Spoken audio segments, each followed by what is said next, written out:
Welcome students, कक्षा 4 और 5 की गणित कार्य पुस्तिका में कार्यपत्रक नंबर 101 को इस वीडियो में हल करेंगे।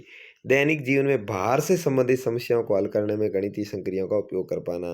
भार के बारे में आप अच्छे से समझते हैं कि भार है उसको किलो में मापा जाता है। जैसे आपके बैग का भार 5 किलो है, आपकी किताब का भार 1 किलो है या आधा किलो है, इस तरह से।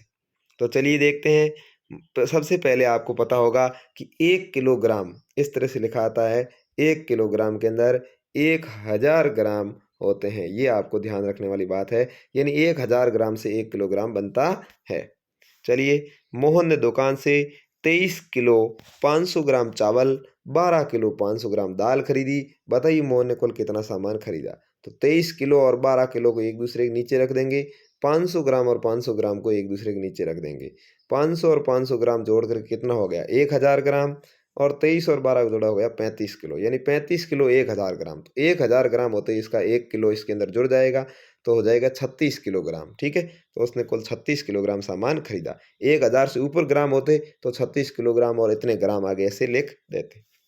अगले हम लिखेंगे, जैसे निधि ने सब्जी की दुकान से 2 किलो आलू, तो यहाँ पर लिख दिया 2 किलो आलू, 500 ग्राम टमाटर, तो ये हो गया 500 ग्राम टमाटर, 750 ग्राम हरी मिर्च, तो ये 750 ग्राम हरी मिर्च, 1 किलो 500 ग्राम लौकी, तो 1 किलो और 500 ग्राम लौकी, प्लस 1 किलो टिंडे की सब्जी खरीदी, तो 1 किलो टिंडा हो गया।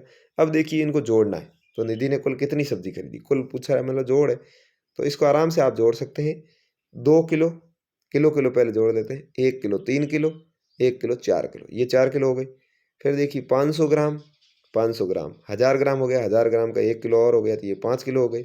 और आगे 750 ग्राम, तो 5 किलो और 750 ग्राम, तो यहाँ लिख देंगे 5 किलो 750 ग्राम। किलो को इंग्लिश में केजी भी लिखते हैं, तो इस तरह से जोड़ लेंगे आप।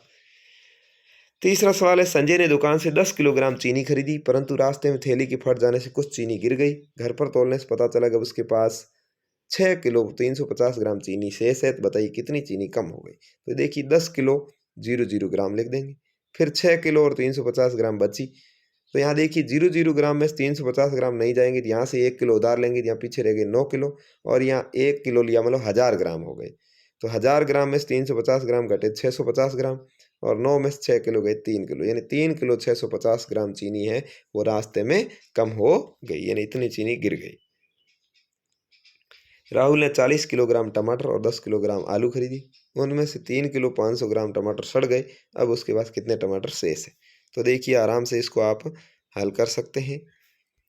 यहाँ पर देखिए 40 किलोग्राम टमाटर थे, 10 किलोग्राम आलू थे, दोनों को ही अलग अलग ही रखना है, क्योंकि केवल टमाटर ही शेष रही पूछा है, टमाटर ही पूछा है, तो 40 किलो में से ही घटाना है। ठीक है, 3 किलो और 500 ग्राम, तो 40 में से 3 500 घटा देंगे, तो यहाँ देखिए 1000 ग्राम में से 500 गए 500, और यहाँ 39 किलो में से 3 किलो गए 36 किलो, 36 किलो और 500 ग्राम टमाटर शेष रहे। एक पैकेट में 500 ग्राम पापड़ आते हैं, तो 15 पैकेट में कितने किलोग्राम पापड़ आएंगे। तो देखिए 500 ग्राम का 15 से गुणा करेंगे तो 7500 ग्राम आता है। इसमें 1000 का भाग देंगे, 7.5 किलोग्राम पापड़ आते हैं, आ जाएगा।